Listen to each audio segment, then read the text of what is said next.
දැන් මේ සිතේ ස්වභාවය කම්පන වේගයට සකස් වෙන ස්වභාවයේ ආකර්ෂණ බලයක් තියෙනවා කිව්වා අපි නේද? ඒකේ තියෙනවා මේක මහා ආදරයක් කියලා කිව්වා. මේ සිතේ ස්වභාවය. ඒක නැත්තම් ගැටෙන ස්වභාවයට එනවා. ඒකේ තියෙනෙත් ඒකමයි. ඒ ආකර්ෂණ බලයමයි. අපි ධනයි ඍණයි කියන්නේ එකමයි. ධන කියන්නේ ඇලෙනවා නම් එතකොට ඍණ කියන්නේ ඇලීම නිසා ඇති වෙන ගැටීම. ඒ කියන්නේ දැන් මේ දෙකේම තියෙන ආරෝපණ බලය.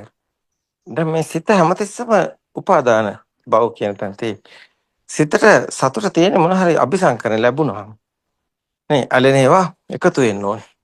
තව තව වැඩි වෙන්න ඕනේ. ඒක process එකක් බඹරයක් වගේ කරකිනවා. එතකොට දියසුලිය වගේ ඔක්කොම එකතු වෙන්න ඕනේ. ඒක එකතු වෙන්නේ නැති අනිත් පැත්තට බලයක් આવුත් ගැටීමක් වෙනවා. දැන් මෙතන සුරංගාගේ නැත්තේ සතුටයි.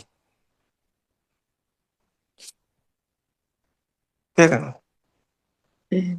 සතුට නැහැ. සතුට නැතුව ගලනවා. ඒ කියන්නේ ඇතුලේ ඒ මුලින් සතුට තිබුණු තැනක් ගිලිහිලා තියෙනවා. ඒ තාමත් ඒක රිකා වෙලා නැහැ. සිතට තාමත් එහෙම ඒ තරම් දෙයක් ඒ කියන්නේ ලොකු සතුටක් තිබිච්ච එකක් ඒ ඇලීමක් බන්ධනයක් කැඩුණාට පස්සේ ඒ කැඩිලා නැහැ. ඒක තව තැනක අර සාසන බලය තියෙන නිසා එක්කෝ ඒක සකස් වෙන්න ඕනේ. බැඳෙන්න ඒ සතුට හා සමාන සතුට සකස් වෙන්න ඕනේ. එහෙම නැත්නම් සිත කම්ෆර්ටබල් නැහැ.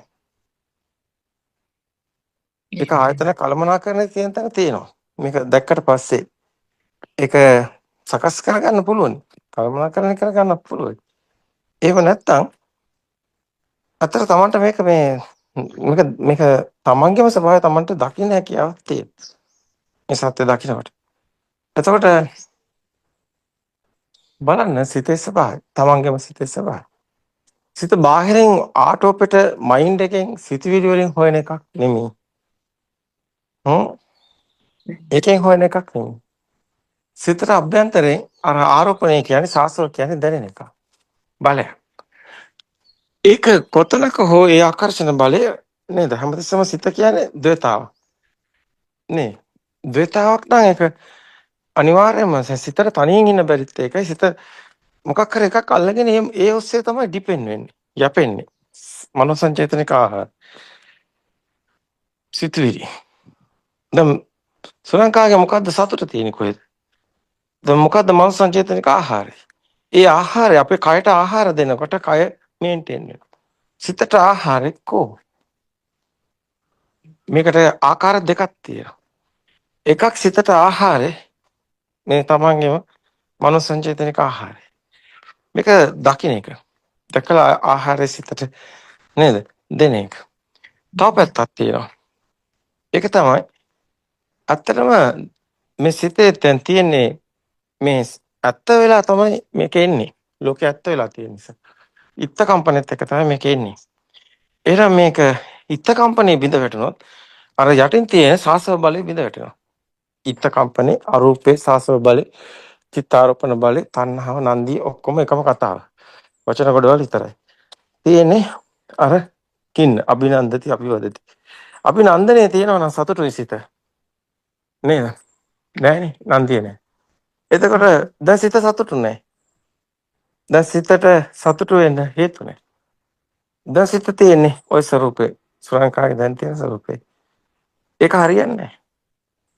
හැබැයි මේ සත්‍ය අවබෝධ වෙනකොට සුරංගිකා ඉඳගෙන සත්‍ය අවබෝධ කරනවා කලින් අම්මගේ වගේ හරියන්නේ නෑ. එතකොට ඒකත් අර දෙයක් කරගන්න තමයි හදන්නේ. ඒක හරියන්නේ නෑ. දැන් සුරංගාගේ ධර්මයේ මාර්ගයේ නිවන දෙයක් කරගන්නවා වගේ අර මොකක් හරි එකක් යනකොට ඒක අර සිත අල්ල ගන්නවා. අයි ඒකේ බන්ධන බලයනේ තියෙන්නේ. දැන් සනසීම කියලා ඒක අල්ල ගන්නවා. ඊට පස්සේ දැන් නිර්වාණ සුවය කියලා ඒක අල්ල ගන්නවා. දැන් පේන එක ලස්සනයි කියලා අරම්ම අල්ලගත්තා වගේ ඒක අල්ල ගන්නවා. ඒක එතකොට සිත නැති වෙලා නෙමෙයි Tamanට දැනෙන්න ඕනේ මේකත් අර බන්ධන බලයේම තමයි. අර රූපේ වෙනස් වෙලා බන්ධන බලයට වෙන හැඩතලයක් දාලා. නිවනක් දාතේ කියෝකට.